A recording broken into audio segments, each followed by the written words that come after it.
Die Suid-Afrikaanse Sewes rugby span het goud by verjaar se Statebondspele gewen en in die proses die tweede grootste toeskouertal by die spele getrek na Usain Bolt se naloopstryd.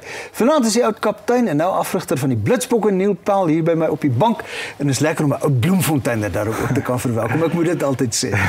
Neil, baie geluk. Dit was 'n wonderlike oorwinning geweest. En soms die intrapslag, dis verbuisterend dat na Usain Bolt het Sewes rugby die grootste skares getrek.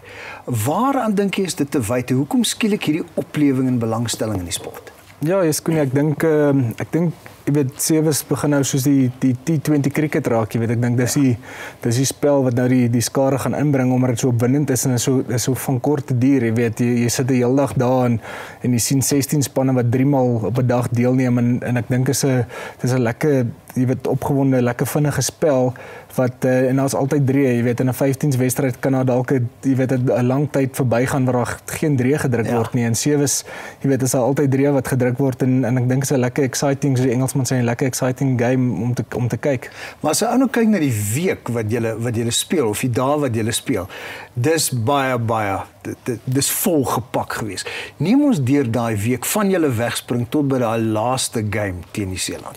Ja, so ek dink ons eerste wedstryd was teen Trinidad en Tobago geweest. Dis 'n land wat nie normaalweg op die serie speel nie, jy weet, op die reeks speel nie. En ek dink ons is die ouens was so half amper bietjie verroes nog haar eerste wedstryd geweest. Ons het lanklaas Sewes gespeel en ons het twee ouens ingebring in 'n Warren Whiteley en Connell Hendricks wat van 15s afkom wat ook baie lanklaas Sewes gespeel het.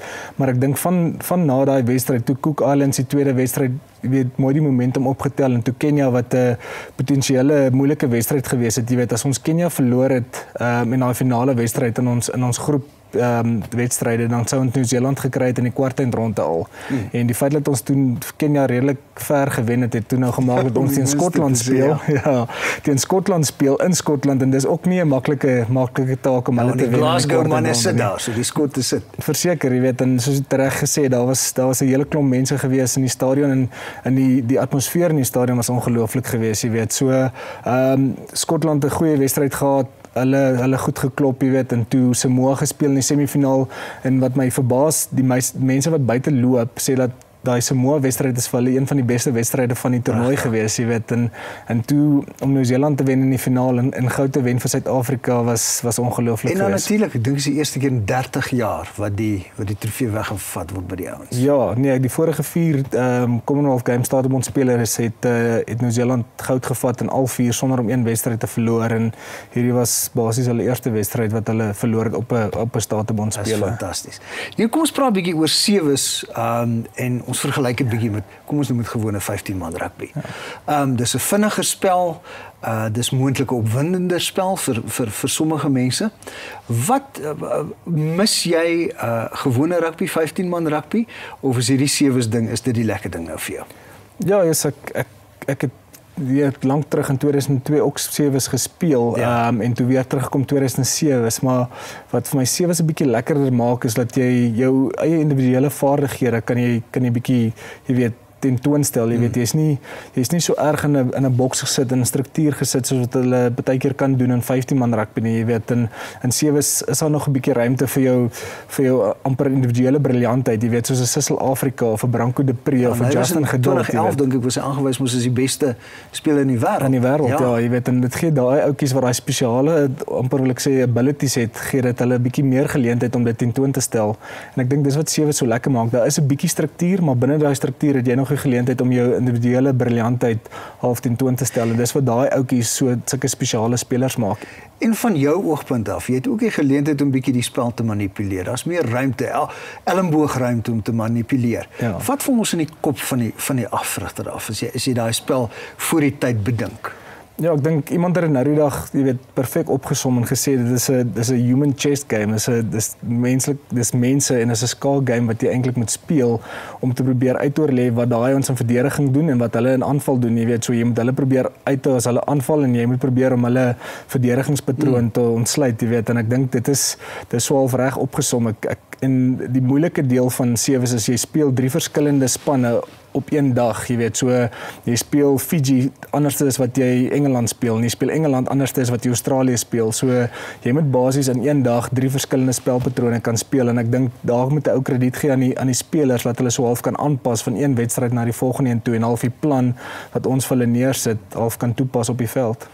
En dit plaas ook maar, fisies is dit net 'n geweldige uitdaging, as jy so een na die ander game moet speel. Ja, definitief. Ek dink amper die moeilikste wedstryd van die toernooi is daai eerste wedstryd dag 2, jy weet, jy staan op die volgende oggend, jou lyf is seer, jy's moeg, en dan moet jy in 'n kwartyd rond te gaan speel teen 'n Nieu-Seeland of 'n Engeland of 'n Fiji of 'n Australië, en dis amper so half vir ons die belangrikste wedstryd hierdie jaar gewees, jy weet, en een waarop ons regtig gefokus het om die ouens aangesluit te kry en die energie vlak op te kry vir daai eerste wedstryd op die tweede dag.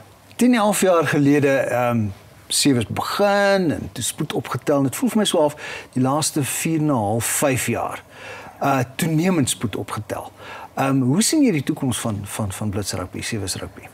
Ja, ek dink die feit dat ons deel van die Olimpiese Spele nou gaan wees 2016, dink ek help baie vir die profiel van sewes. Ek dink iets wat ons dalk nog kan regkry en met die samewerking van die Springbok 15s en met Heineke Meyer is dat ons weer half sewes as 'n stepping stone gebruik vir 15s. Ek dink dit is 'n goeie stelsel vir individuele vaardighede wat jy aangeleer kan word. Jy weet, jou paasvaardighede, jou kontakvaardighede, jy weet, om jou tackles te maak, om die bal te behou wanneer jy in kontak kan gaan, om jou bal te clean wanneer iemand met die bal in kontak kan gaan en getackle word. So ek dink dit maak net daai individuele vaardighede van jou, maak dit soveel beter, en ek dink ons kan regtig sewes meer gebruik om ouetjies wat ons al op jong ouderdom identifiseer as iemand wat dalk vir die Springbok 15s te gaan speel, om daai individuele vaardighede van hom beter te maak, deurdat hy bietjie meer tyd by ons spandeer as hy 19, 20, 21 jaar oud is. Maar dit voel vir my of die 2 games wederzijds die vaardighede kan poleer, jy weet. Poltru, kom ons praat oor hom. Jy moes moeilike en groot skoene vol staan. Wat het jy geleer by hom? Wel, ek wil amper sê alles wat ek weet van sewes af het ek geleer by hom, jy weet, en van dag 1 wat ek half oorgeneem het by hom, het ek gesê, jy weet, ek het baie te dank aan hom, jy weet, hy's 'n baie tegniese afrigter wat regtig fokus op die tegniese punte van die spel, en ek dink wat hy ook goed gedoen het en wat hy goed nagelaat het is ons hele stelsel en die struktuur van ons stelsel, jy weet, en hy was een van die eerste afrigters wat beklei het daarvoor om voljaar kontrakte te kry, jy weet, want in die verlede het die ouens vir 8 maande kontrak gekry by die sewes, en dan moes hulle terug gaan na hulle unies toe en gaan Curriebeeker speel of by klubs gaan speel, en dan het hulle baie keer goed gedoen in die Curriebeeker, en dan kontrakteer die provinsies hulle weer, jy weet, en dan kry ons hulle vir die volgende jaar vir die sewes nie, jy weet, en hy was een van die eerste ouens wat dit amper 'n professionele stelsel gemaak het, waar die ouens voljaar kontrakte en 2 jaar kontrakte geteken het. So hy het baie goeie werk gedoen vir Suid-Afrika wat die sewes aanbetref, jy weet, en hy goeie strukture in plek gesit. Nou van 'n afrigtingsoogpunt af, vat ons terug na wat die verhouding of die verband is tussen sewes rugby en stoei. Ja, so ek moet sê, nie net sewes rugby nie, maar 15s rugby, ek dink al die ouens wat gestoei het toe hulle jonk was en toe gaan rugby speel, hulle is net baie, jy weet, beter in die kontaksituasie, hulle is baie beter verdedigers, hulle is baie beter om hulle balle te hou wanneer hulle in kontak kan gaan, en in vandag se tyd, ek dink nie daar's een rugby stelsel, Super 15 of sewes of ja, jy weet, Curriebeeker vlak waar die ouens nie stoei gebruik om die ouens se kontakvaardighede te verbeter nie, jy weet, en dit het my definitief gehelp. Ek het gestoei toe ek jonk was, so dit het my definitief gehelp op die rugbyveld, en ek weet ook dat dit ander ouens gehelp, soos Kobus Groblaar wat die flank was by die Leeu's, jy weet, hy was 'n stoeier gewees, en hy was net so goed gewees in sy kontakvaardighede en sy verdediging. So dis definitief 'n bate vir 'n jong seun om te gaan stoei en dan dit te gebruik in rugby, en jy leer ook om groot ouens se momentum gebruik teen hulle half, jy weet, ja, sodat hy gebruik sy momentum om hom op die grond te kry, en dis al die goeters wat jy half leer in stoei. Ons is baie trots, baie geluk, is fantasties, en ons hou duim vas vir die Olimpiese Spele, sommer by voorbaat vir die volgende Statebond Spele. Baie geluk, ons is trots op julle. Baie dankie.